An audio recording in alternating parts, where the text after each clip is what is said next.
السلام عليكم ورحمة الله وبركاته. الحمد لله رب العالمين، الصلاة والسلام على خاتم الأنبياء والمرسلين وعلى آله وصحبه وسلم تسليما كثيرا كثيرا. أما بعد، فأعوذ بالله من الشيطان الرجيم. بسم الله الرحمن الرحيم.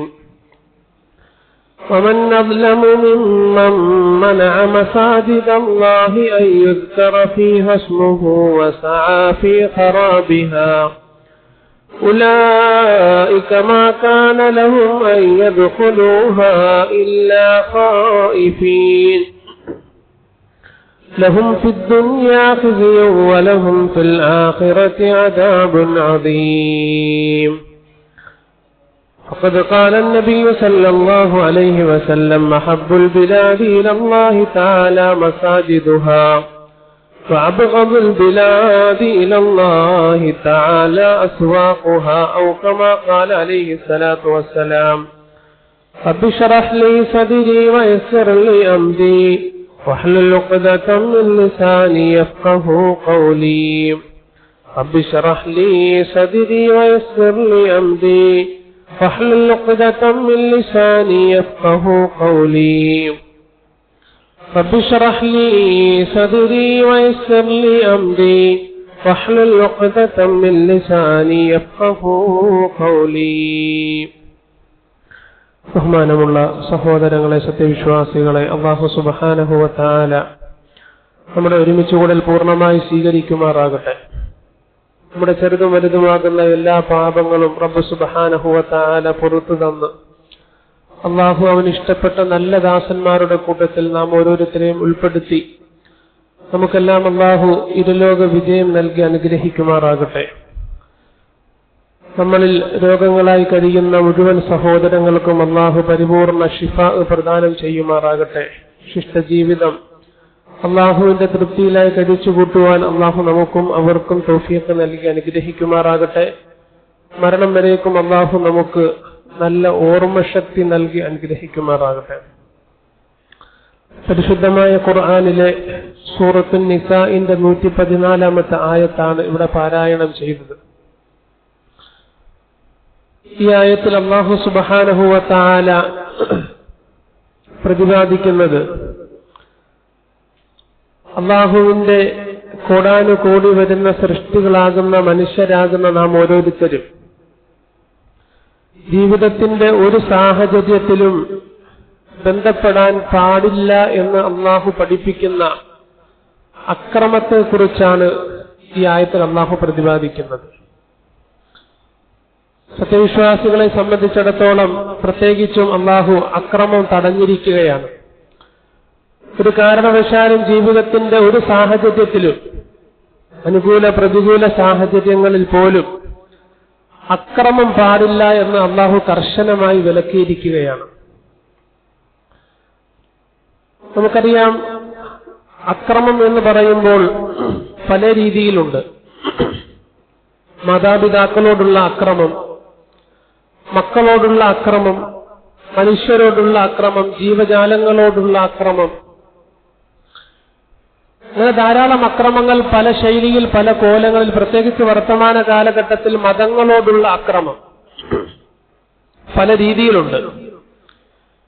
എന്നാൽ ഈ ആയത്തിൽ സൂറത്തുൻ നിസാഇന്റെ 114-ാമത്തെ ഈ ആയത്തിൽ അല്ലാഹു ഏറ്റവും വലിയ ഒരു അക്രമത്തെ പരിചയപ്പെടുത്തുകയാണ്. ഈ അക്രമം ഒരു കാരണവശാലും നമ്മുടെ ജീവിതത്തിൽ ഉണ്ടാകാൻ പാടില്ല. ഉണ്ടായിട്ടുണ്ടെങ്കിൽ അവൻ ഏറ്റവും വലിയ അക്രമകാരിയാണ്. അതിനേക്കാൾ വലിയൊരു അക്രമകാരി ഈ ലോകത്തില്ല എന്ന് പഠിപ്പിക്കുന്ന ഒരായത്താണിത്. റസൂലുള്ളാഹി സ്വല്ലല്ലാഹു അലൈഹി വസല്ലം തങ്ങൾ പറഞ്ഞത് ഇത്തഖുൽ ദുൽമ, നിങ്ങൾ അക്രമത്തെ സൂക്ഷിക്കണം. കാരണം അത്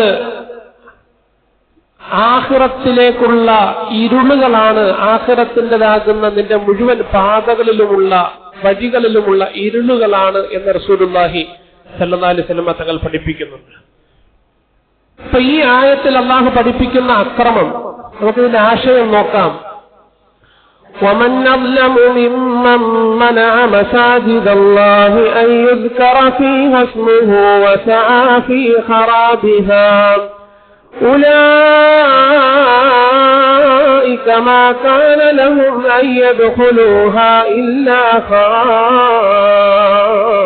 خائفين لهم في الدنيا خزي ولهم في الآخرة عذاب عظيم. അല്ലാഹു ഈ ആയത്തിൽ പഠിപ്പിക്കുന്ന ഏറ്റവും വലിയ അക്രമം, മിമ്മൻ, അല്ലാഹു ചോദിക്കുകയാണ്, ഏറ്റവും വലിയ അക്രമകാരി, ഇവരെക്കാൾ വലിയൊരു അക്രമകാരി ഇല്ല. മനഅ മസാജിദ് അല്ലാഹി അൻ യുസ്കറ ഫീഹാ ഇസ്മുഹു, അല്ലാഹുവിന്റെ മസ്ജിദുകളിൽ നമ്മൾ നമസ്കരിക്കുന്ന, ദിക്ർ ചെയ്യുന്ന, ഖുർആൻ പാരായണം ചെയ്യുന്ന, ഇഅ്തികാഫിരിക്കുന്ന അല്ലാഹുവിന്റെ മസ്ജിദുകൾ, ഈ മസ്ജിദുകളിൽ വിശ്വാസികൾ നമസ്കരിക്കുമ്പോൾ, സൽക്കർമ്മങ്ങൾ ചെയ്യുമ്പോൾ ആ വിശ്വാസികളെ മസ്ജിദുമായി തടയുന്ന ആളുകൾ, മസ്ജിദുമായി അവരെ അകറ്റുന്ന ആളുകളെക്കാൾ വലിയ അക്രമി ആരാണുള്ളതെന്ന് അല്ലാഹു ചോദിക്കുക. ആ മസ്ജിദുകളെ ഉന്മൂലനം ചെയ്യാൻ വേണ്ടി അവർ പരിശ്രമിച്ചുകൊണ്ടിരിക്കുന്നു. ലോകത്തുള്ള മസ്ജിദുകളെയെല്ലാം നശിപ്പിക്കാൻ വേണ്ടി അവർ കച്ചകെട്ടി ഇറങ്ങിയിരിക്കുന്നു. രാവും പകലുമില്ലാതെ അതിന്റെ പിന്നാലെ കഷ്ടപ്പെട്ടുകൊണ്ടിരിക്കുന്നു. വിശ്വാസികളെ, മുസ്ലിമീങ്ങളെ, മുഅ്മിനീങ്ങളെ പള്ളിയിൽ നിന്ന് അകറ്റുന്നു. ഈ ആയത്ത് ഇറങ്ങുന്നതിനൊരു അവതരണ പശ്ചാത്തലം, റസൂലുള്ളാഹി സ്വല്ലല്ലാഹു അലൈഹി വസല്ലമ തങ്ങളും 1400ഓളം വരുന്ന സഹാബാക്കളും ശ്രദ്ധിച്ച് മനസ്സിലാക്കണം. റസൂലുള്ളാഹി സ്വല്ലല്ലാഹു അലൈഹി വസല്ലമ തങ്ങളും 1400ഓളം വരുന്ന സഹാബാക്കളും മക്കയിൽ നിന്ന് പുറപ്പെട്ടു, മദീനയിൽ നിന്ന് പുറപ്പെട്ടു മക്കയിലേക്ക് ഉംറ നിർവഹിക്കാനാണ് പോകുന്നത്. ഏകദേശം 600 ചില്ലുവാനും കിലോമീറ്ററുള്ള മദീനയിൽ നിന്ന് മക്കയിലേക്ക് പുറപ്പെട്ടു.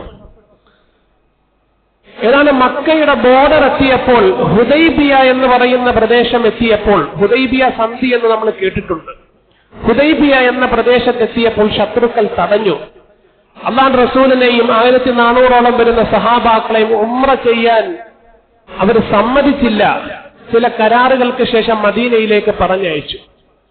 നമ്മളൊന്ന് ആലോചിച്ച് നോക്കിയാൽ, നമ്മൾ പാസ്പോർട്ടും ടിക്കറ്റും ഒക്കെ ആയിട്ട് ഉംറയ്ക്കും ഹജ്ജിനും വേണ്ടി പോകുമ്പോൾ ജിദ്ദ എയർപോർട്ടിൽ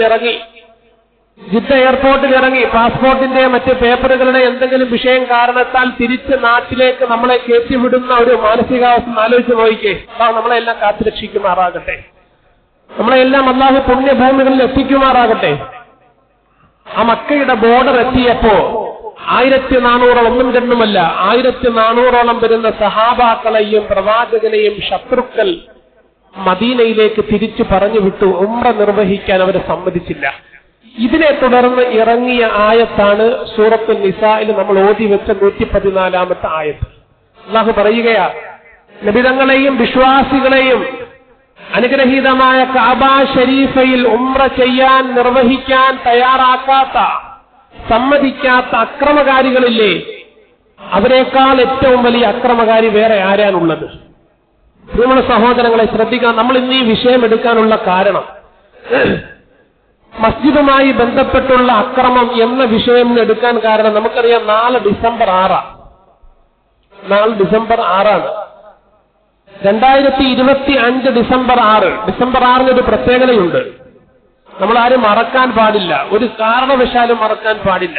നമ്മുടെ മക്കൾക്ക്, കൊച്ചുമക്കൾക്ക്, ചെറുമക്കൾക്ക്, പേരമക്കൾക്ക് പഠിപ്പിച്ചു കൊടുക്കേണ്ടുന്ന വിശുദ്ധ ഇസ്ലാമിന്റെ ഏറ്റവും വലിയ ഒരു മഹാചിത്രമുറങ്ങുന്ന ദിവസമാണ് ഡിസംബർ 6. ഡിസംബർ 6 ഇന്നേക്ക് നാളേക്ക് 33 വർഷങ്ങൾക്ക് മുമ്പ് 1992 ഡിസംബർ 6 വർഷം പഠിച്ചു വെക്കണം, ഒരു കാരണവശാലും മറക്കാൻ പാടില്ല. 1992 ഡിസംബർ 6 വിശുദ്ധ ഇസ്ലാമിന്റെയും മുസ്ലിമീങ്ങളുടെയും അഭിമാനമെന്നല്ല ആത്മാഭിമാനമായിരുന്ന ബാബരി മസ്ജിദ് തകർക്കപ്പെട്ടത്. ബാബരി മസ്ജിദ് തകർക്കപ്പെട്ടത് 1992 ഡിസംബർ 6-നാണ്. ആ ചരിത്രങ്ങൾ ഒരു കാരണവശാലും വിസ്മരിക്കാൻ പാടില്ല. നമ്മുടെ മക്കൾക്കും ചെറുമക്കൾക്കും എല്ലാം ഇത് പകർന്നു കൊടുത്തുകൊണ്ടേയിരിക്കണം. എത്ര വലിയ ക്ഷേത്രം അവിടെ വന്നിട്ടുണ്ടെങ്കിൽ പോലും മസ്ജിദിന് വേണ്ടി വഖഫ് ചെയ്ത സ്ഥലം അത് ഖിയാമത്ത് നാൾ വരെ മസ്ജിദായിരിക്കുമെന്ന് പണ്ഡിതന്മാർ പഠിപ്പിക്കുന്നുണ്ട്. അല്ലാഹുവിന്റെ റസൂലിന്റെ ഹദീസ് അതിന് പിൻബലമാണ്. ഏതായാലും ആ വിഷയത്തിലേക്ക് വരുന്നതിന് മുമ്പ് ഈ ആയത്തിനെ മുൻനിർത്തി വിശ്വാസികളായിട്ടുള്ള നാം ഓരോരുത്തരും ചില കാര്യങ്ങൾ പഠിക്കണം, മനസ്സിലാക്കണം. അല്ലാഹു തൗഫീഖ് നൽകുമാറാകട്ടെ. അക്രമം, മസ്ജിദുകളോടുള്ള അക്രമം രണ്ട് രീതിയിലുണ്ട്. മസ്ജിദ് എന്ന് പറയുമ്പോൾ വലിയ 1,00,000 ആൾക്കാരെ ഉൾക്കൊള്ളാൻ പറ്റുന്ന മസ്ജിദ് ഖുബ പോലെയുള്ള മസ്ജിദല്ല. ഒരു 10-15 പേരെയെങ്കിലും ഉൾക്കൊള്ളിക്കാൻ പറ്റുന്ന, ഹദീസിൽ വരുന്നുണ്ടൊക്കെ മഹ്ഫസി ഖത്താത്തിൻ, ഒരു കുരുവിയുടെ കൂട്. ഏറ്റവും ചെറിയ മസ്ജിദ് ആയിക്കോട്ടെ, നമ്മുടെ ഭാഷയിൽ പറഞ്ഞാൽ തൈക്കാവുകളായിക്കോട്ടെ, എല്ലാം അല്ലാഹുവിന്റെ ഭവനമാണ്. ചെറുതാകട്ടെ വലുതാകട്ടെ മസ്ജിദിന് വേണ്ടി വഖഫ് ചെയ്തിട്ടുള്ള സ്ഥലം അത് അല്ലാഹുവിന്റെ ഭവനമാണ്, പടച്ചവന്റെ വീടാണ്. ഈ മസ്ജിദുകളോടുള്ള ആക്രമണം രണ്ട് രീതിയിലാണ്. ഒന്ന് നമുക്കറിയാം, ജൂത സയനിസ്റ്റുകളും സവർണ ഫാസിസ്റ്റുകളും ഇന്ത്യയിലും ഫലസ്തീൻ അടക്കം മറ്റനേകം പ്രദേശങ്ങളിൽ മസ്ജിദുകളെ തകർക്കാൻ വേണ്ടിയുള്ള ഗൂഢാലോചനകൾ നടത്തിക്കൊണ്ടിരിക്കുക. ഇന്നേക്ക് 3000-ഓളം മസ്ജിദുകൾ യുപിയിലും മറ്റ് പ്രദേശങ്ങളിലുമായി പൊളിച്ചു കളഞ്ഞു. നമ്മൾ അറിയുന്നില്ല. ബാബരി മസ്ജിദ് തകർത്തതിന് പിന്നാലെ ഷാഹി മസ്ജിദിന് വേണ്ടിയുള്ള ഗൂഢാലോചനകൾ നടന്നു. ഗ്യാൻവാപ്പി മസ്ജിദിന് വേണ്ടിയുള്ള പരിശ്രമങ്ങൾ നടന്നുകൊണ്ടിരിക്കുന്നു. ആയിരക്കണക്കിന് മസ്ജിദുകളെ ഇന്നേ വരെ പൊളിച്ചു കളഞ്ഞു. പല മസ്ജിദുകളും നിന്ന സ്ഥലത്ത് ക്ഷേത്രങ്ങൾ കെട്ടിപ്പൊക്കിയിരുന്നു. അല്ലാഹു കാത്ത് രക്ഷിക്കുമാറാകട്ടെ. ക്ഷേത്രങ്ങൾ കെട്ടിപ്പൊക്കിയിരിക്കുന്നു. നമ്മൾ ചിന്തിക്കണം, മനസ്സിലാക്കണം. രണ്ടാമത്തെ അക്രമം ഞാനും നിങ്ങളും ചിന്തിക്കണം. കേവലം ഭൗതിക താല്പര്യങ്ങൾക്ക് വേണ്ടി മാത്രം ഒരു അധികാരമോഹത്തിന്റെ ഭാവം, ഒരു രാഷ്ട്രീയമായിട്ടുള്ള നേട്ടങ്ങൾക്ക് വേണ്ടി, സംഘടനാപരമായിട്ടുള്ള ആഗ്രഹങ്ങൾക്ക് വേണ്ടി ചുമ്മാ ഒന്ന് കണക്കെടുത്ത് നോക്കണം. കേരളത്തിലെ എത്ര മസ്ജിദുകളാണ് കേസിലകപ്പെട്ടിട്ടുള്ളത്? ചിന്തിക്കണം. നമ്മൾ ചിന്തിക്കാൻ വേണ്ടി പറയുന്ന കാര്യങ്ങളാണ്. കേരളത്തിലെ വേണ്ട, നമ്മുടെ ഈ തിരുവനന്തപുരം ജില്ലയിലെ എത്ര മസ്ജിദുകളാണ്, പ്രത്യേകിച്ച് വഖഫ് ബോർഡ് അടക്കമുള്ള കേസുകളിൽ അകപ്പെട്ടിട്ടുള്ളത്? എത്ര മസ്ജിദുകളാണ്? അല്ലാഹു ആദ്യമായി ചോദിക്കുന്നത് വമൻ അദ്ലം. മസ്ജിദുകളോട് അക്രമം ചെയ്യുന്ന ആളുകളെക്കാൾ ഏറ്റവും വലിയ അക്രമകാരി വേറെ ആരാണുള്ളത്? ഓരോ ഡിസംബർ 6 നമുക്ക് നൽകുന്ന സന്ദേശം ഇതാകണം. മുഴുവൻ വിശ്വാസികളും സന്ദേശം ഉൾക്കൊള്ളണം. മസ്ജിദുകളോടുള്ള കടമകൾ നമ്മൾ പൂർത്തീകരിച്ചേ മതിയാകൂ. കാരണം മസ്ജിദുകൾ അല്ലാഹുവിന്റെ ഭവനമാണ്. മസ്ജിദ് എന്ന് പറഞ്ഞാൽ കേവലം ഒരു ഫർദ് നമസ്കരിക്കാൻ വേണ്ടി മാത്രമുള്ളതല്ല, ഇവിടെ കയറി പ്രസംഗിക്കാൻ വേണ്ടി മാത്രമുള്ളതല്ല മസ്ജിദ്. കേവലം ഒരു ഖതീബ് മാത്രം, അതല്ലെങ്കിൽ കുറച്ച് ഫർദ് നമസ്കരിക്കുന്ന ആളുകൾ. ഒരിക്കലും മസ്ജിദിന്റെ ലക്ഷ്യം അതല്ല. ഒരു സെക്രട്ടറിയും പ്രസിഡന്റും ഒരു കമ്മിറ്റിയും ഒരു പള്ളിയിലെ ഉസ്താദും അതിലുപരി പ്രസംഗിക്കുന്ന ഒരാള്, ഫർദ് നമസ്കരിക്കാൻ വരുന്ന കുറച്ച് ആളുകൾ മാത്രമല്ല മസ്ജിദിന്റെ ലക്ഷ്യം. വിശാലമായ അർത്ഥമാണ്. മുഹമ്മദ് മുസ്തഫ സല്ലല്ലാഹു അലൈഹി വസല്ലം ലോകത്ത് വിപ്ലവം സൃഷ്ടിച്ചത് മസ്ജിദ് നബവിയിൽ നിന്നിട്ടാണ്. മക്കത്തുൽ മുക്കറമയിൽ അനുഗ്രഹീതമായ കഅബ ശരീഫയുടെ ചുവട്ടിൽ നിന്നാണ് വിശുദ്ധ ഇസ്ലാമിന്റെ വെള്ളി വെളിച്ചം ലോകം മൊത്തത്തിൽ പകർന്നു കൊടുത്തത്. അപ്പൊ കേവലം ഫർദ് നമസ്കരിക്കാൻ വേണ്ടി മാത്രം നിസ്കരിക്കാൻ വേണ്ടി വരും, നിസ്കാരം കഴിഞ്ഞ് ഓടും. ഇതൊരു വിശ്വാസിക്ക് യോജിച്ചതല്ല. ഫർദ് നിസ്കരിക്കാൻ വേണ്ടി ഓടി വരിക, ഒന്നു എടുക്കുക, നിസ്കാരം ചെയ്യുക, ദുആയ്ക്ക് പോലും നിൽക്കാതെ എഴുന്നേറ്റ് ഓടുക. ഒരു വിശ്വാസിക്ക് മസ്ജിദുമായുള്ള ബന്ധം ഒരു 4 റക്അത്തിൽ തീരുന്നതാണോ? കേവലം ഒരു മുഹറ നമസ്കാരത്തിന്റെ 4 റക്അത്തിൽ ഒതുക്കാനുള്ളതാണോ ഒരു വിശ്വാസിക്ക് മസ്ജിദുമായുള്ള ബന്ധം? അതല്ലെങ്കിൽ മഗ്രിബിന്റെ 3, സുബഹിയുടെ 2 ഒരിക്കലുമല്ല. വിശാലമായ അർത്ഥം വിശുദ്ധ ഖുർആൻ തന്നെ പഠിപ്പിക്കുന്നുണ്ട്. വിശുദ്ധ ഖുർആൻ പഠിപ്പിക്കും. സൂറത്തുൽ നൂറിലെ ആയത്തുകൾ തെളിവാണ്. അല്ലാഹു പറയുന്നു ഫീ ബുയൂത്തിൻ. അതിനു മുമ്പ് റസൂൽ സല്ലല്ലാഹു അലൈഹി വസല്ലം തങ്ങളുടെ ഒരു ഹദീസ് നമുക്ക് കേൾക്കാം. നബിതങ്ങൾ പഠിപ്പിക്കുക, ശ്രദ്ധിക്കണം. അഹബ്ബുൽ ബിലാദി ഇലല്ലാഹി തആല മസാജിദുഹാ.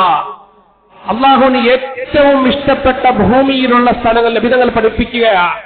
മസാജിദുഹാ, അല്ലാഹുവിന്റെ ഭവനങ്ങളാണെന്ന് മുഹമ്മദ് മുസ്തഫ സല്ലല്ലാഹു അലൈഹി വസല്ലം. ആ ഹദീസിന്റെ ബാക്കിയുണ്ട്. വഅബ്ഗദുൽ ബിലാദി ഇലല്ലാഹി തആല, അല്ലാഹുവിന് ഏറ്റവും കോപമുള്ള സ്ഥലങ്ങൾ, അള്ളാഹുവിന് ഏറ്റവും ദേഷ്യമുള്ള സ്ഥലങ്ങൾ അസ്വാഖുഹ, മാർക്കറ്റുകളാണ്, ചന്തകളാണെന്ന് മുഹമ്മദ് റസൂലുള്ളാഹി സല്ലല്ലാഹു അലൈഹി വസല്ലം. രണ്ടിനെ ബന്ധപ്പെടുത്താൻ കഴിയില്ലല്ലോ, രണ്ടിനെ ബന്ധപ്പെടുത്താൻ കഴിയില്ല. മാർക്കറ്റിനെ സംബന്ധിച്ചിടത്തോളം അനാവശ്യ സംസാരങ്ങളും മറ്റ് പ്രവണതകളൊക്കെ നടക്കും. പക്ഷെ അതിൽ നിന്ന് തീരെയും ഒഴിവായിട്ടുള്ള ഒരു കേന്ദ്രമാണ് മസ്ജിദ് എന്ന് പറയുന്നത്. മസ്ജിദ് എപ്പോഴും പരിശുദ്ധമാണ്, പരിശുദ്ധമായിരിക്കണം. പരിശുദ്ധമാക്കൽ വിശ്വാസികളുടെ ബാധ്യതയാണ്. അല്ലാഹു പഠിപ്പിക്കുന്നു, നമുക്ക് കേൾക്കാം. ഫീ ബുയൂത്തിൻ അദിനല്ലാഹു അൻ തുർഫഅ في بيوت أذن الله أن ترفع ويذكر فيها اسمه يسبح له فيها بالغدو والآصال رجال لا تلهيهم تجارة ولا بيع عن ذكر الله وإقام الصلاة وإيتاء الزكاة. ഒരു വിശ്വാസി മസ്ജിദുകളോട് എങ്ങനെ സമീപിക്കണം അള്ളാഹു അടിവരയിട്ട് പഠിപ്പിക്കുകയാണ്. ഞാനും നിങ്ങളും കേവലം ഒരു ഫർദ് നമസ്കാരാകേണ്ട ഒരു കേന്ദ്രമല്ല മസ്ജിദ്. മസ്ജിദുകളെ സംബന്ധിച്ച് അള്ളാഹു പറയുന്നു, അവിടെ അള്ളാഹുവിന്റെ നാമങ്ങൾ സ്മരിക്കണം, രാവും പകലും അള്ളാഹുവിന്റെ പ്രകീർത്തനങ്ങൾ മുഴങ്ങണം. കുറച്ചുകൂടി വ്യക്തമാക്കാൻ, അനുഗ്രഹീതമായ കഅബ ശരീഫയെ സംബന്ധിച്ചിടത്തോളം ഖിയാമത്ത് നാൾ വരെ അവിടെ തവാഫ് നിൽക്കുന്നില്ല. ഖിയാമത്ത് ലോകം അവസാനിക്കുന്നത് വരെ കഅബ ശരീഫ എന്ന കറുത്ത കെട്ടിടത്തിന്റെ ചുറ്റുമുള്ള തവാഫുണ്ടല്ലോ, പ്രദക്ഷിണമുണ്ടല്ലോ, അത് അവസാനിക്കൂല. ഓരോ രാജ്യക്കാര് മാറിക്കൊണ്ടേയിരിക്കും. ഇന്തോനേഷ്യക്കാര് കഴിഞ്ഞാൽ മലേഷ്യക്കാര്, അത് കഴിഞ്ഞാൽ ഇന്ത്യക്കാര്, പാകിസ്ഥാൻകാര്, അഫ്ഗാനിസ്ഥാൻകാർ, ഇങ്ങനെ കറങ്ങിക്കൊണ്ടേയിരിക്കും. ഹത്തൽ ഖിയാമ, ഖിയാമത്ത് നാൾ വരെ നിലയ്ക്കുന്നില്ല. എന്നതുപോലെ ഓരോ മസ്ജിദും ചെറുതാകട്ടെ വലുതാകട്ടെ മുഴുവൻ മസ്ജിദും കണ്ടിന്യൂസ് ആയിട്ട് ഇടതടവില്ലാതെ അള്ളാഹുവിന്റെ സ്മരണകൾ സ്മരിക്കുന്ന, പടച്ചവന് സ്തുതികീർത്തനങ്ങൾ സമർപ്പിക്കുന്ന കേന്ദ്രങ്ങളായി മാറണം. ഒരാളെങ്കിലും മസ്ജിദിൽ ഉണ്ടായിരിക്കണം, ഒരാളെങ്കിലും എപ്പോഴും മസ്ജിദിൽ ഉണ്ടായിരിക്കണം. റസൂൽ സല്ലല്ലാഹു അലൈഹി വസല്ലം തങ്ങൾ പഠിപ്പിക്കുന്ന കാര്യമാ. സഹാബത്തിന്റെ ശൈലി എങ്ങനെയാ? അള്ളാഹുവിന്റെ സ്മരണകൾ പ്രകീർത്തിച്ച് നമ്മുടെ മസ്ജിദുകളെല്ലാം കാലിയായി കിടക്കുകയാണ്. കേവലം ഫർദ് നമസ്കാരത്തിന് വേണ്ടി മാത്രം ഉപയോഗിക്കുന്ന സ്ഥലം. ഹദീസുകൾ കേൾക്കണം, പഠിക്കണം. അല്ലാഹു പറയുകയാ, നിങ്ങൾക്ക് മസ്ജിദുമായി ചില ബന്ധങ്ങളുണ്ട്. ആ ബന്ധങ്ങൾ പാലിക്കാതെ വരുമ്പോഴാണ് ബാബരി മസ്ജിദ് തകർക്കപ്പെട്ടതുപോലെ ജാൻവാപ്പി മസ്ജിദ് പിന്നിലും ഷാഹി മസ്ജിദിന്റെ പിന്നിലും അക്രമകാരികൾ പണം വിടർത്തി ആടുന്ന സമയത്ത് പടച്ചവന്റെ സഹായം നമുക്ക് പലപ്പോഴും ലഭ്യമാകാതെ പോകുന്നത്. നമ്മൾ അല്ലാഹുവിനെ സന്തോഷിപ്പിച്ചാലല്ലേ പടച്ചവന്റെ സഹായം കിട്ടൂ. നമ്മുടെ വീട്ടിൽ ആരെങ്കിലും കയ്യേറി കഴിഞ്ഞാൽ, ആരെങ്കിലും അക്രമം നടത്തി നമ്മൾ സഹിക്കുവോ? നമ്മൾ സഹിക്കൂല. ചെറുതാകട്ടെ വലുതാകട്ടെ, നമ്മൾ പൈസ മുടക്കി ചെയ്ത വീട്ടിന്റെ ജനാല ഒരാൾ കല്ലെടുത്തെറിഞ്ഞ് പൊട്ടിച്ചു, ഗ്ലാസ് പൊട്ടിച്ചു കളഞ്ഞു, ഉടനെ നമ്മളുകൊണ്ട് കേസ് കൊടുക്കും, അല്ലേ? അപ്പൊ നമുക്ക് മസ്ജിദുകളോട് എത്രത്തോളം വൈകാരിക ബന്ധമുണ്ട് നമ്മൾ പഠിക്കണം, മനസ്സിലാക്കണം. നമ്മുടെ സൃഷ്ടാവായ പ്രപഞ്ചത്തെ മുഴുവൻ സൃഷ്ടിച്ച് പരിപാലിക്കുന്ന നമ്മുടെ റബ്ബിന്റെ ഭവനത്തോട് എത്ര വൈകാരിക ബന്ധം കേവലം ഫർദ് നിസ്കരിക്കാൻ വേണ്ടി മാത്രം ഉള്ളതല്ല സഹോദരങ്ങളെ. നമസ്കാരം കഴിയുക, ഇറങ്ങി ഓടുക, ആ ഒരു ശൈലി നമ്മൾ മാറ്റണം. അള്ളാഹു പഠിപ്പിക്കുന്നു ചില കാര്യങ്ങൾ, 2 കാര്യങ്ങൾ നിങ്ങൾ മസ്ജിദുമായി ബന്ധപ്പെട്ട് പഠിക്കണം, ചെയ്യണം. അള്ളാഹു തൗഫീഖ് നൽകുമാറാകട്ടെ. അള്ളാഹു അമൽ ചെയ്യാൻ തൗഫീഖ് നൽകുമാറാകട്ടെ. മസ്ജിദുമായി ബന്ധപ്പെട്ട് 2 കാര്യങ്ങൾ ഇന്നു മുതൽ നാളെ ഡിസംബർ 6 ബാബരി മസ്ജിദ് തകർക്കപ്പെട്ട ദിനമാ. ഒരു കാരണവശാലും മരണം വരേക്കും ഈ 2 കാര്യങ്ങൾ ഞാൻ പാലിച്ചിരിക്കും. 2 കാര്യങ്ങൾ. അത്തരക്കാരെ കുറിച്ച് അള്ളാഹു പറഞ്ഞത് റിജാലുൻ, അവർ ആണത്തമുള്ളവരാണെന്നാ. റിജാലുല്ലാ തുൽഹീഹിം, ശുദ്ധ ഖുർആനിലെ ആയത്താ. ഈ 2 കാര്യങ്ങൾ പാലിക്കുന്ന ആളുകൾ ആണത്തമുള്ളവരാണ്. ഖുർആൻ വ്യാഖ്യാതാക്കൾ അതിന് അർത്ഥം കൊടുത്തിരിക്കുന്നത് എന്തെന്നറിയാമോ? ഖുലൂബുഹും അഅ്ളമു മിനൽ ജിബാൽ, അവരുടെ ഹൃദയങ്ങൾ പർവ്വതങ്ങളെക്കാൾ ഈമാനിക ശക്തി കൊണ്ട് കട്ടിയുള്ളതാണെന്ന് മുഫസ്സിരിങ്ങൾ രേഖപ്പെടുത്തിയിരിക്കുകയാണ്.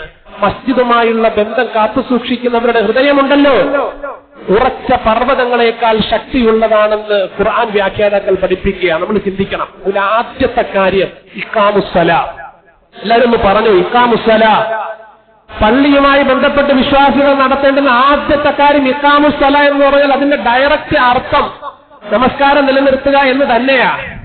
പക്ഷേ ഇഖാമുസ്സലാത്തിന്റെ വിശാലമായ അർത്ഥം പണ്ഡിതന്മാര് പഠിപ്പിക്കുന്നത് കടയടച്ച് ഷട്ടർ താഴ്ത്തിയിടുന്നത് മുതല. നമസ്കരിക്കാൻ വേണ്ടി ഇറങ്ങുമ്പോ കടയടച്ച് കടയുടെ ഷട്ടർ താഴ്ത്തി ഇടുന്നതിന് മുതൽ ഇഖാമത്ത് സലാത്ത് തുടങ്ങുകയാ.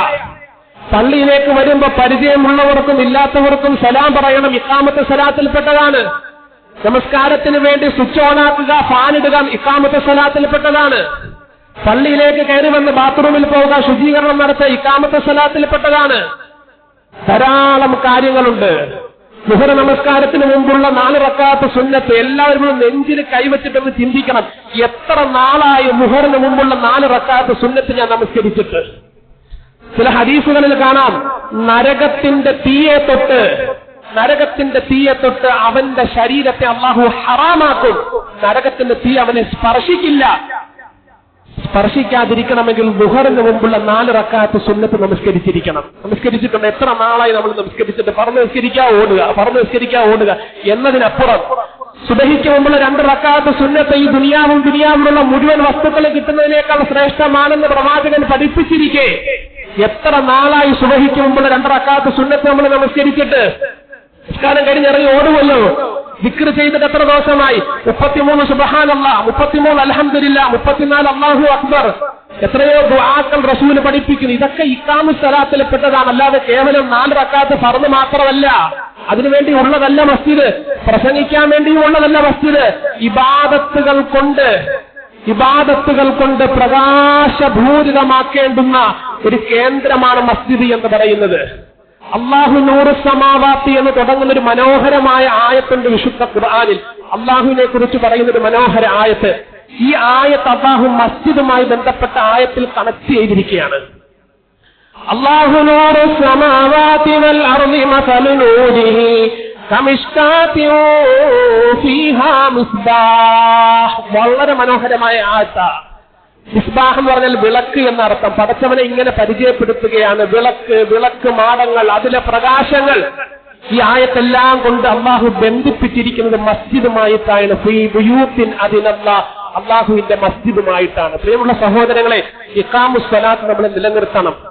നമസ്കാരത്തിന് മുമ്പുള്ള സുന്നത്ത് നമ്മൾ പാലിക്കണം. നമസ്കാരത്തിന് ശേഷമുള്ള സുന്നത്തുകൾ നിർബന്ധമായി നമ്മൾ ചെയ്യണം.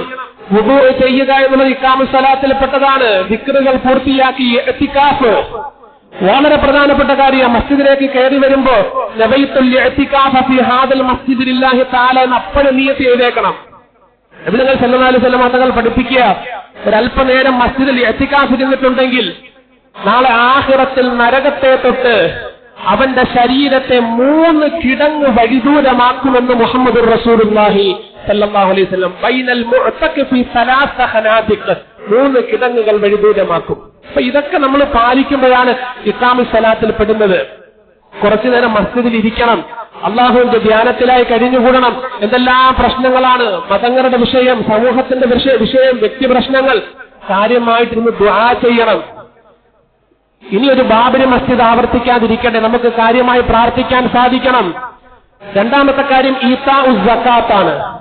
ഈതാഉസ് സക്കാത്ത് എന്ന് പറഞ്ഞാൽ സക്കാത്ത് കൊടുക്കുക എന്ന ഡയറക്റ്റ് അർത്ഥം. സക്കാത്ത് കൊടുക്കലും പള്ളിയുമായിട്ട് എന്താ ബന്ധം? സക്കാത്ത് കൊടുക്കലും പള്ളിയുമായിട്ട് എന്ത് ബന്ധം? പ്രിയമുള്ള സഹോദരങ്ങളെ, ഞാൻ പറഞ്ഞില്ലേ, സൃഷ്ടി സേവനം നടത്തേണ്ടത് പള്ളിയിലാണ്. റസൂലുള്ളാഹി സ്വല്ലല്ലാഹു അലൈഹി വസല്ലമ തങ്ങൾ കേവലം മസ്ജിദുൻ നബവി ഒരു ആരാധന സ്ഥലം മാത്രമല്ല ആക്കിയിരുന്നത്. ആളുകളുടെ ക്ഷേമ പദ്ധതികൾ നടപ്പാക്കിയിരുന്നത് മസ്ജിദുൻ നബവിയിൽ വെച്ചാണ്. ദാരിദ്ര്യമുള്ള ആളുകൾ, അതുപോലെ കല്യാണ നിക്കാഹുമായി ബന്ധപ്പെട്ട കാര്യങ്ങൾ, അതുപോലെ തന്നെ ഒരുപാട് പദ്ധതികൾ. അഹ്ലുസ് സുഫ എന്ന പേരിൽ ഒരു പദ്ധതി അല്ലാഹുവിന്റെ റസൂലിനുണ്ടായിരുന്നു. അഹ്ലുസ് സുഫ മസ്ജിദുൻ നബവിയിൽ കുറെ പാവപ്പെട്ട സഹാബാക്കൾ മസ്ജിദിന്റെ ഓരത്തിരുന്ന് അവരെ കഴിപ്പിക്കും, കുടിപ്പിക്കും, വസ്ത്രങ്ങൾ കൊടുക്കും. അവർക്ക് വിശ്രമിക്കേണ്ടുന്ന സ്ഥലങ്ങൾ അവിടെ സജ്ജമാണ്. ഇതെല്ലാം മസ്ജിദ് കേന്ദ്രീകരിച്ചായിരുന്നു അല്ലാഹുവിന്റെ റസൂൽ സല്ലല്ലാഹു അലൈഹി വസല്ലം തങ്ങൾ നടത്തിയിരുന്നത്. അപ്പൊ കേവലം നമസ്കാരത്തിന് വേണ്ടിയുള്ള മാത്രമല്ല, നമ്മളുടെ ആവശ്യങ്ങൾ, സൃഷ്ടികളുടെ ആവശ്യങ്ങൾ, അവരുടെ പ്രശ്നങ്ങൾക്കുള്ള പരിഹാരം, കുടുംബ പ്രശ്നം, ആരോഗ്യ പ്രശ്നങ്ങൾ, എന്തെല്ലാം വിവിധങ്ങളായ പ്രശ്നങ്ങളാണ്. ചിന്നിത്തെറിച്ച സമൂഹമാണ് വിശ്വാസികളെ സംബന്ധിച്ചിടത്തോളം. അവസ്ഥകളെല്ലാം പാളിക്കിടക്കുകയാണ്, ചിന്നിച്ചിതറിക്കിടക്കുകയാണ്.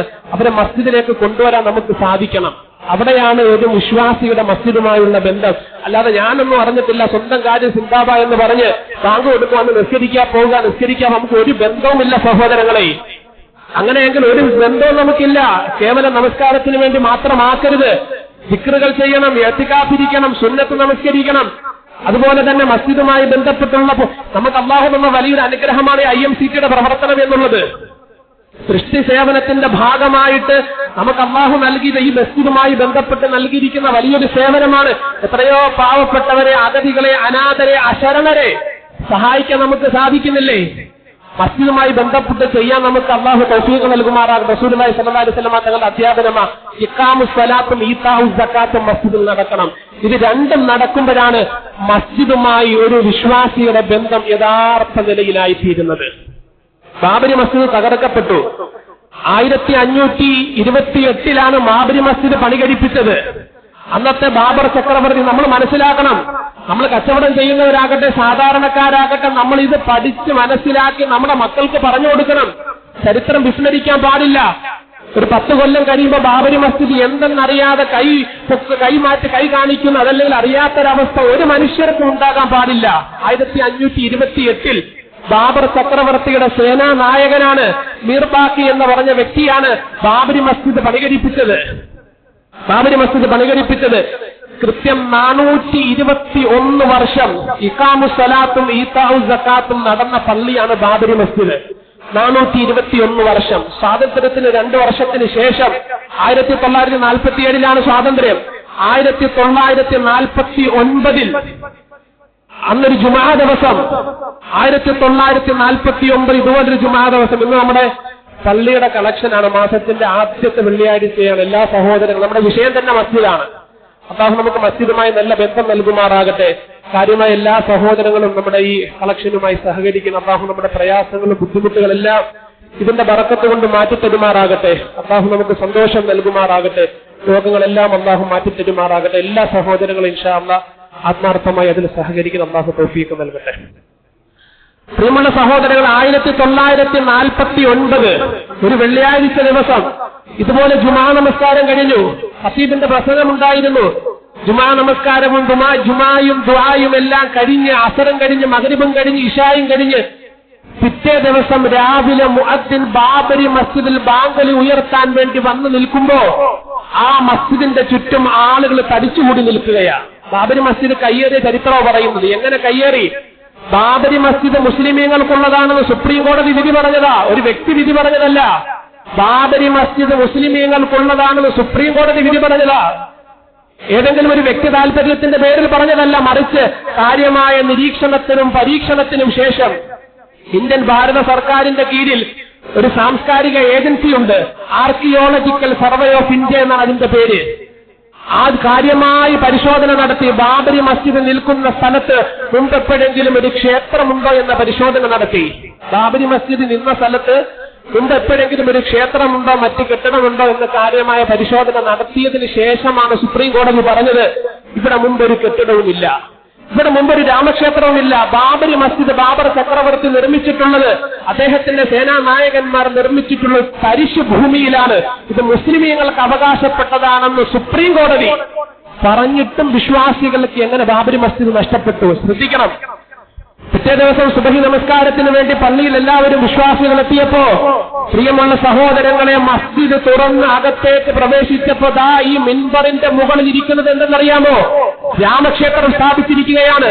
മിൻബറിന്റെ മുകളിൽ മിഹ്റാബിന്റെ ചുവട്ടിൽ ബാബരി മസ്ജിദിന്റെ മിനാരങ്ങൾക്കുള്ളിൽ രാമക്ഷേത്രം സ്ഥാപിച്ചിരിക്കുകയാണ്. വലിയ പ്രശ്നങ്ങൾ, സംഘടനകൾ നടന്നു. അന്നത്തെ പ്രധാനമന്ത്രി ജവഹർലാൽ നെഹ്റു രാമക്ഷേത്രം എടുത്ത് മാറ്റാൻ വേണ്ടി പറഞ്ഞു. പക്ഷെ അന്നത്തെ ജില്ലാ മജിസ്ട്രേറ്റ് ഇടപെട്ടുകൊണ്ട് അതിനെ അടച്ചുപൂട്ടി റിസർവ് ഭരണത്തിന്റെ കീഴിലാക്കി, ഗവൺമെന്റിന്റെ ഭരണത്തിന് കീഴിലാക്കി നീണ്ട 42 വർഷം. നമ്മൾ ശ്രദ്ധിക്കണം, പഠിക്കണം. ബാബരി മസ്ജിദ് വിശ്വാസികളുടെ അഭിമാനമല്ല, ആത്മാഭിമാനമാണ്. നീണ്ട 42 വർഷം. 1992 ഡിസംബർ 6, 4 ഡിസംബർ 6, 33 വർഷം തികയാണ് ബാബരി മസ്ജിദ് തകർക്കപ്പെട്ടത്. 1992 സർക്കാർ നോക്കി നിൽക്കെ, ഗവൺമെന്റ് നോക്കി നിൽക്കെ, സുപ്രീം കോടതി നോക്കി നിൽക്കെ ബാബരി മസ്ജിദ് തകർക്കുകയാണ്. അല്ലാഹു നമ്മളെല്ലാം കാത്തുരക്ഷിക്കുമാറാകട്ടെ.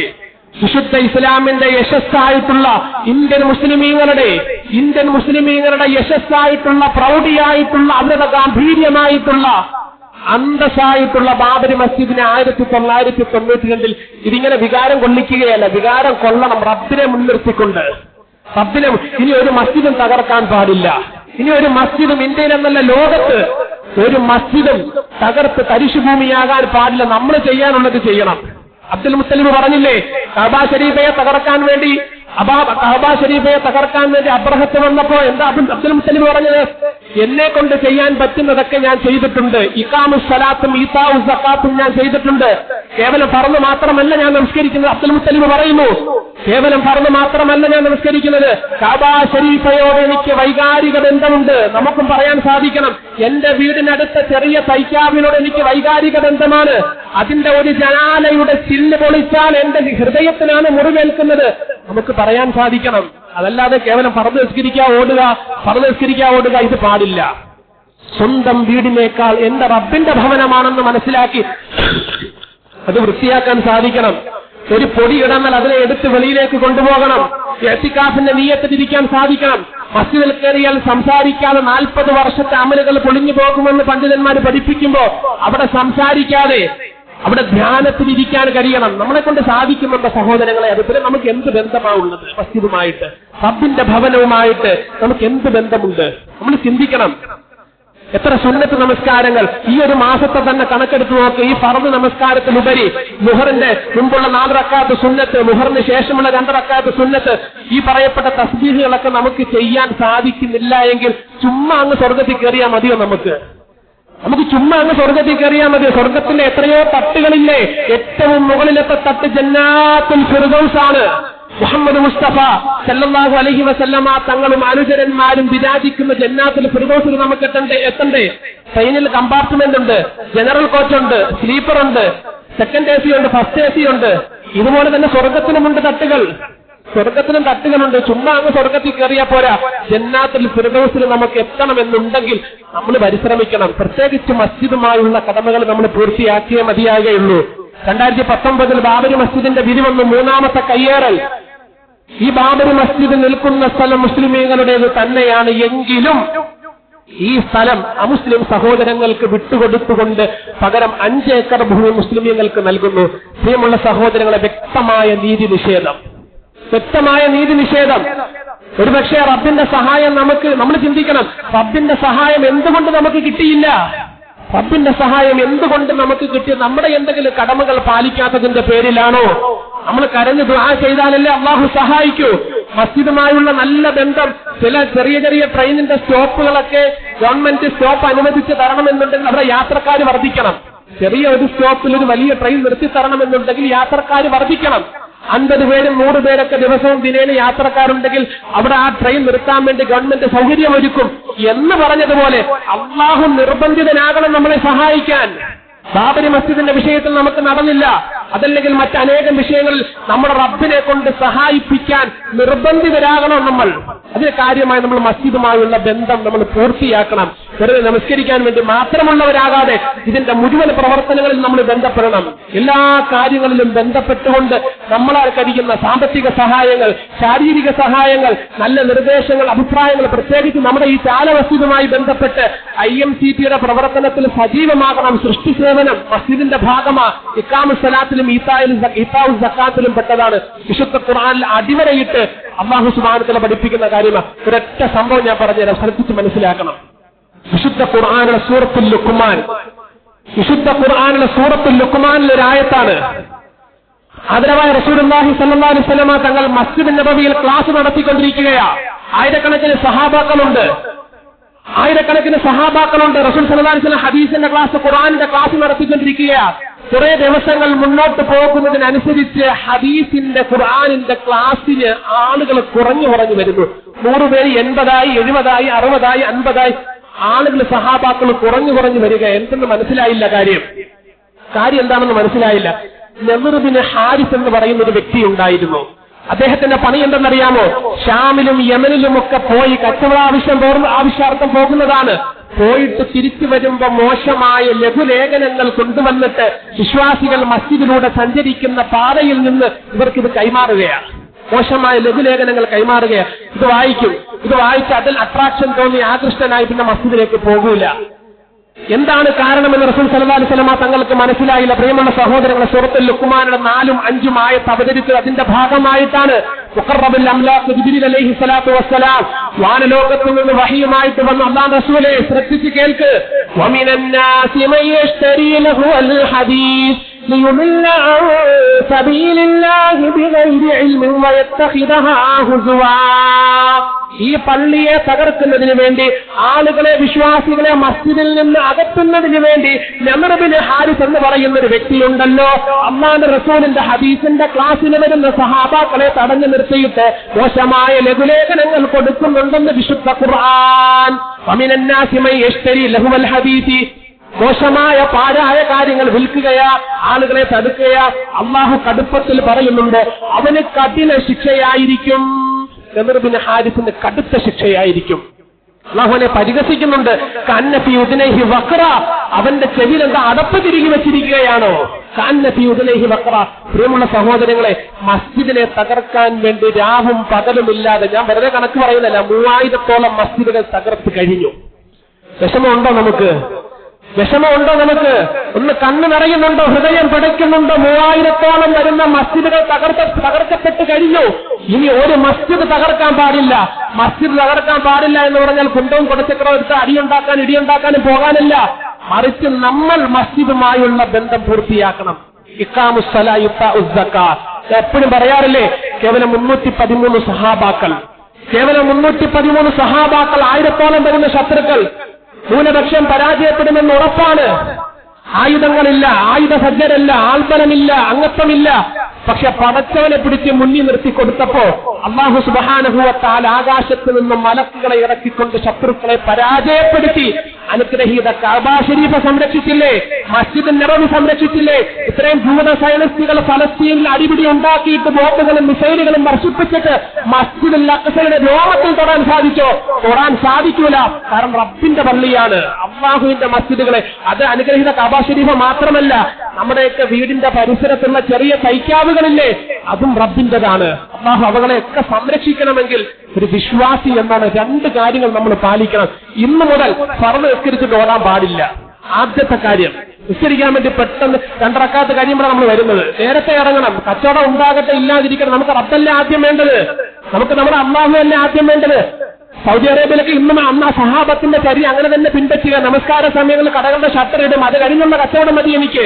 എത്ര ആളുകൾ തിങ്ങി നിറഞ്ഞു നിന്നാലും നമസ്കാര സമയത്ത് നേരത്തെ 5 മിനിറ്റ് നേരത്തെ പള്ളിയിൽ എത്തിക്കൊണ്ട് സുന്നത്ത് നമസ്കരിച്ച് ഫർദ് നമസ്കരിച്ച് കുറച്ചു നേരം ദിക്റും ദുആയും ചെയ്ത് എഴുന്നേറ്റ് കടയിലേക്ക് നിങ്ങൾ പോയി നോക്കിക്കേ.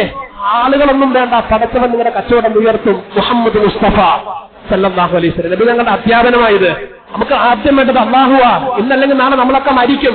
റബ്ബിന്റെ മുന്നിൽ കച്ചവടം ഉള്ളതിന്റെ പേരില്ല ഞാൻ 2 റക്അത്ത് മസ്ബൂഖായെന്ന് പറഞ്ഞാൽ പടച്ചവൻ ന്യായീകരണം സമ്മതിക്കുമോ? ഒരിക്കലും സമ്മതിക്കൂല. അതുകൊണ്ട് ഈ 2 കാര്യങ്ങൾ ഈ ഡിസംബർ 6 വലിയ സന്ദേശമാണ്.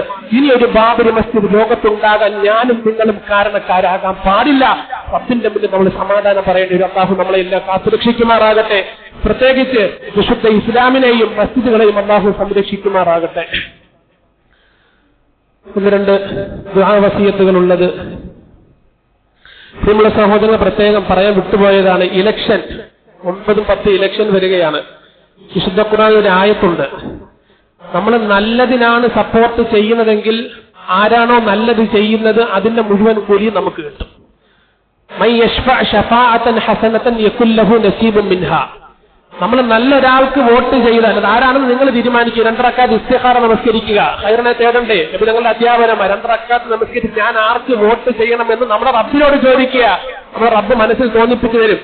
യഥാർത്ഥ അവകാശികൾക്ക് അനർഹരിലേക്ക് അധികാരം പോകാൻ പാടില്ല. അതിന് നമ്മൾ കാരണക്കാരാകാനും പാടില്ല. കൃത്യമായ ആളുകൾ കോട്ടിച്ച് മോശമായ ഒരാൾക്കാണ് നീ വോട്ട് ചെയ്യുന്നതെങ്കിൽ അല്ലാഹു പറയുന്നതെന്നറിയാമോ? യകുല്ലഹു കിഫ്ലും മിൻഹ. അവന് എന്ത് കൊള്ളരുതായ്മ ചെയ്താലും അതിന്റെ ഒരു വിഹിതം നിന്റെ അക്കൗണ്ടിലേക്കും വീഴുമെന്ന് വിശുദ്ധ ഖുർആൻ. വകാന അല്ലാഹു അലാ കുല്ലി ഷൈഇൻ മുഖീത. ഒരൊറ്റ ആയത്ത് മാത്രം ഞാൻ സമർപ്പിച്ചുകൊണ്ട് 9-10 വരുന്ന വോട്ട് ഇലക്ഷൻ പല സ്ഥലങ്ങളിൽ പല ഡേറ്റുകളാണ്.